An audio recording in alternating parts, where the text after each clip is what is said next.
Baik, mungkin silahkan Bapak Arya untuk waktu ini. Terima kasih Bu Kokom. Teman-teman semua, Bapak narasumber yang saya hormati, Bapak Yayat Supriyatna, Bapak Amir Hamzah, para pakar dan senior kita semua yang kita muliakan. Terima kasih Bang Ara Huta Barat, Ketua KI DKI Jakarta, kawan-kawan komisioner yang lain, Bu Nelvia Gustina, Kang Aang Gozali, dan Wakil Ketua kita, Pak Harminus, juga teman-teman TA, terima kasih. Assalamualaikum warahmatullahi wabarakatuh. Shalom, Om Swastiastu, Namo Buddhaya. Saya akan langsung saja mengingatkan kita bahwa apa yang kita ambil di hari ini itu merupakan momentum yang sebenarnya sudah beberapa tahun terakhir kita rayakan ya. Saya ketutup nih jadinya. Ini saya ketutup jadi saya nggak bisa lihat ininya. Bentar.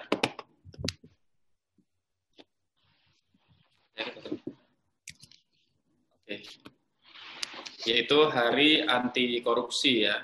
Hari yang sebenarnya kita bisa lihat dalam prosesnya itu ada sebuah hari yang memang asalnya adalah momentum penandatanganan perjanjian anti korupsi di Merdia, Meksiko pada 9 Desember 2003. Lalu kemudian dijadikan sebuah momentum Hari Anti Korupsi ya.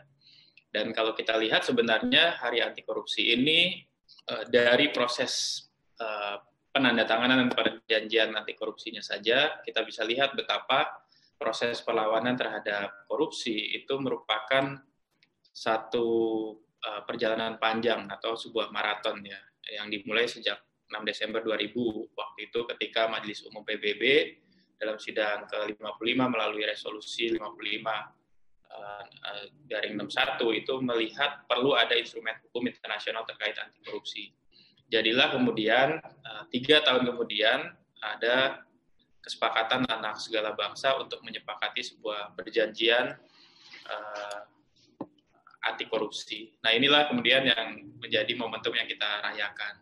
Dan kita memang dari Komisi Informasi Provinsi DKI Jakarta, kami berlima menjadikan momentum ini sebagai sebuah pengingat bahwa Komisi Informasi atau dalam hal ini Misi Keterbukaan Informasi Publik sebenarnya punya peran yang sangat besar gitu. Nah, dalam menanggulangi atau mencegah terjadinya korupsi yang oleh Sekjen PBB Antonio Guterres pernah disampaikan dengan istilah corruption is criminal, immoral, and ultimate betrayal of public trust. Artinya ini adalah sebuah kriminalitas, sebuah amoral, tindak yang tidak bermoral, tapi sekaligus juga menciptakan satu hantaman terhadap basis kepercayaan publik dari masyarakat terhadap pengelola negara. Dan dalam perspektif keterbukaan informasi publik, kita juga punya misi untuk membangun legitimasi atau kepercayaan publik terhadap badan-badan publik. Begitu. Dan sebenarnya ketika kita bicara tentang korupsi sedunia, Indonesia yang sangat relevan dengan keterbukaan informasi publik, yaitu sebuah tema membangun kesadaran seluruh elemen bangsa dalam budaya anti korupsi. Nah, tema ini kita lihat sebagai tema yang mewakili pesan kita bahwa pemberantasan atau pencegahan korupsi itu harus terjadi tidak hanya di level hilir yang biasanya dilakukan oleh instrumen penegak hukum atau ya seperti ada instrumen yang kita kenal sebagai KPK, tapi juga harus dari level hulu. Dan yang kita maksud dengan hulu ini adalah masyarakat, ya, masyarakat yang melakukan penyadaran, pencerdasan, dan penyikapan. Apalagi masyarakat inilah yang sebenarnya di masa-masa sekarang itu sebenarnya paling terdampak ya ketika ada korupsi. Misalnya beberapa hari lalu ada korupsi terkait agenda penanggulangan atau penanganan dampak dari COVID-19 misalnya gitu. Nah, maka kemudian kita mengambil tema ini untuk melibatkan, ya di sini ada banyak sekali partisipan, ada ibu bapak, teman-teman semua, ada sekitar 50 orang yang sepertinya sangat antusias untuk menjadi bagian dari sahabat keterbukaan informasi publik. Karena keterbukaan informasi publik itu akan mengambil peran di level hulu, menjadi bagian dari peran kita untuk mendorong terjadinya keterbukaan informasi publik. Saya ingin mengangkat bahwa keterbukaan informasi publik yang kita maksud itu satu hal yang sebenarnya sudah ada dasar hukumnya, yaitu di Undang-Undang 14 2008, yang sebenarnya dia punya beberapa cita-cita, ya, diantaranya terwujudnya masyarakat informasi. Jadi kalau ditanya tentang masyarakat model apa yang diharapkan oleh undang-undang ini, ya masyarakat yang punya pengetahuan dan proaktif untuk turut menyadarkan, mencerdaskan, dan melakukan penyikapan terkait dengan tema-tema keterbukaan informasi publik. Nah, masyarakat informasi inilah yang sebenarnya salah satu yang ingin diwujudkan oleh Undang-Undang KIP. Karenanya webinar ini diadakan, dan termasuk diadakannya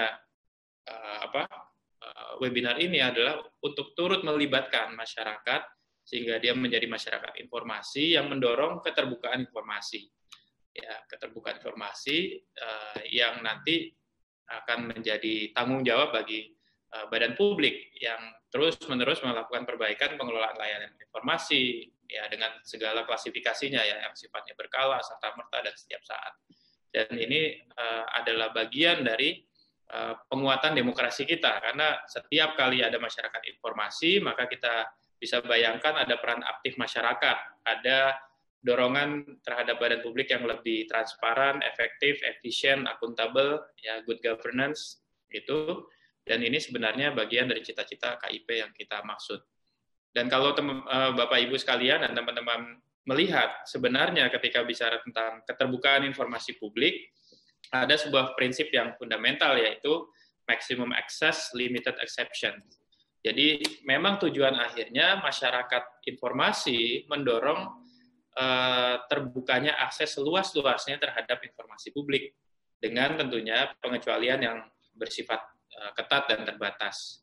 Jadi seluruh informasi pada hakikatnya bersifat terbuka, hanya sebagian kecil informasi yang sifatnya rahasia atau dikecualikan sebagaimana diatur di Undang-Undang 14 2008. Dan siapapun bisa terlibat, ya, baik perorangan, kelompok perseorangan, atau badan hukum, ya, itu bisa menjadi pemohon informasi publik.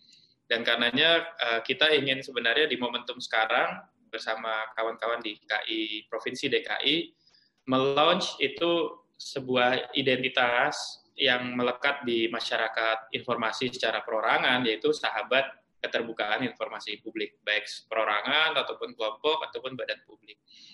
Nah, nanti sahabat keterbukaan informasi publik inilah yang bisa menumbuhkan kesadaran bersama untuk mendorong keterbukaan informasi publik secara lebih luas lagi.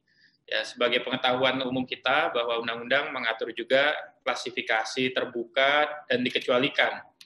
Ya, di situ ada informasi terbuka yang sifatnya berkala, pasal 9 Undang-Undang KIP.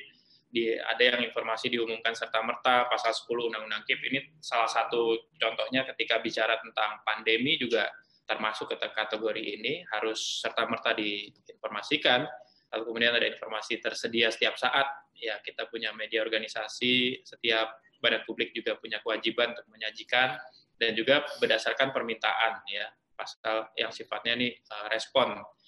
Dan ada informasi dikecualikan dalam 3 klaster, kalau kita bisa sebut, yang sifatnya kepentingan negara, kepentingan pribadi, ataupun kepentingan bisnis, yang itu sudah juga jelas di masing-masing undang-undang dicantumkan.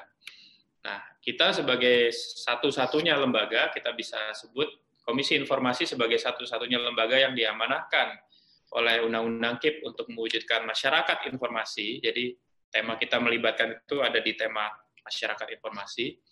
Tentunya ingin mengenalkan, ya, dalam pertemuan-pertemuan seperti ini selalu ingin mengenalkan apa saja tupoksi dan wewenang. Tapi yang jadi misi ke depan tentunya memang kehadiran sahabat keterbukaan informasi publik ini dapat bersama-sama mewujudkan kesadaran kritis masyarakat DKI Jakarta, itu yang pertama. Yang kedua, tentunya sama-sama memfungsikan atau mengoptimalkan kelembagaan Komisi Informasi DKI Jakarta. Karena Komisi Informasi DKI Jakarta tentunya bukan hadir untuk dirinya sendiri, tapi justru hadir untuk masyarakat. Karena ujung atau muara dari keterbukaan informasi publik tentunya adalah hadirnya masyarakat yang lebih bisa meningkatkan kualitas dan daya hidupnya gitu. Yang ketiga tentunya setiap kali kita bertemu dengan di forum-forum seperti ini selalu ada peluang untuk berbincang tentang apa saja sengketa informasi publik. Ini nanti mungkin ditanya jawab bisa kita bincangkan, dan tentunya KAI sekarang punya komitmen untuk menyelesaikan secara lebih berkualitas setiap sengketa informasi publik, termasuk belasan sengketa warisan dari periode lalu. Komisioner yang berlima ini berkomitmen untuk memprioritaskan penyelesaiannya secara singkat gitu ya, seefektif mungkin. Dan tentunya pertemuan seperti ini dalam tema yang sangat menjadi kepentingan bagi kita semua, ini ada keinginan bagi kita semua untuk melakukan kolaborasi bersama stakeholders di DKI Jakarta. Salah satunya adalah masyarakat gitu. Dan tentunya yang kelima, Badan Publik DKI Jakarta yang lebih proaktif dengan pelayanan informasi publiknya, ini adalah suatu hal yang kita dorong ya. Jadi Ibu Bapak sekalian dan sahabat semua, saya kira saya ingin masuk ke satu simpulan ya, bahwa yang kita ingin dorong adalah masyarakat informasi yang berpartisipasi, partisipatif, turut serta mendorong pemerintah daerah dalam hal ini yang bersih dari KKN, good governance, menerapkan keterbukaan informasi dengan optimal, sekaligus juga berpartisipasi memberikan membangun sama-sama apa yang menjadi agenda eksekutif begitu dalam penanggulangan misalnya dampak COVID, termasuk juga mengawal penyelenggaraan program-program penanganan dampak COVID gitu. Sehingga tidak terjadi yang beberapa hari terakhir kita dengar misalnya berita tentang penyalahgunaan, tentunya kita harus jadikan concern bersama, dan itu bisa dilakukan oleh partisipasi atau partisipasi aktif sahabat keterbukaan informasi publik.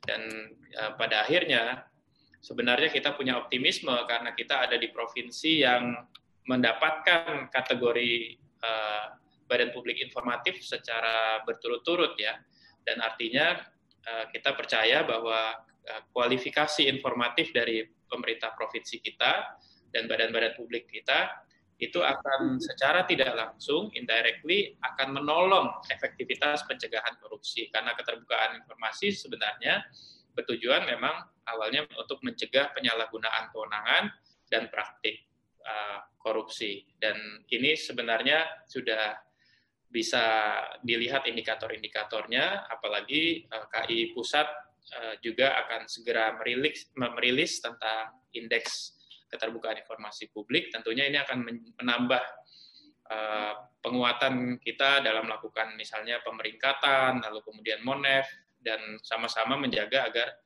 badan publik kita, terutama di Provinsi DKI Jakarta, tetap informatif, dan dengan begitu kita dapat menghadirkan pencegahan korupsi yang lebih efektif dan terus menjaga prestasi yang baik ini ke depan. Saya kira itu waktu optimal yang bisa saya sampaikan.